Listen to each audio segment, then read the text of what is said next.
Surat Sachin GIDC વિસ્તારમાં ગતરોજ પરિવાર વિશે અભદ્ર ટિપ્પણી કરવા મામલે હત્યા કરાઈ હતી। પોલીસે હત્યારા આરોપીની ધરપકડ કરી હતી।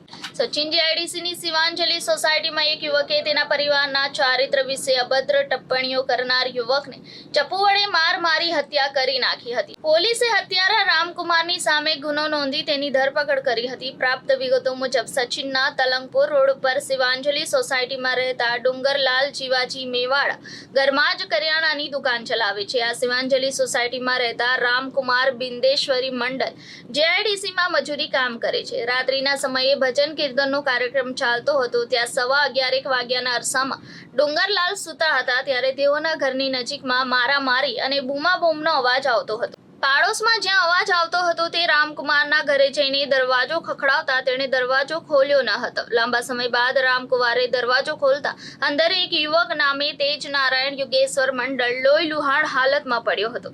તાત્કાલિક 108 મારફતે તેજ નારાયણને હોસ્પિટલ લઈ જવાયો હતો, જ્યાં ડોક્ટરે તેને મૃત જાહેર કર્યો હતો। આ બાબતે પોલીસ કંટ્રોલમાં ફોન કરતા સચિન જીઆઈડીસી પોલીસ પણ આવી પહોંચી હતી। પોલીસે રામકુમાર મંડળને પૂછતા તેણે કહ્યું કે આ તેજ નારાયણ મંડળ પરિવારના ચારિત્ર વિશે અભદ્ર શબ્દો બોલતો હતો અને તેના કારણે ઝઘડો થતા તેને ચપ્પુ મારી દીધું હતું। પોલીસે રામકુમારની સામે હત્યાનો ગુનો નોંધી તેની ધરપકડ કરી હતી।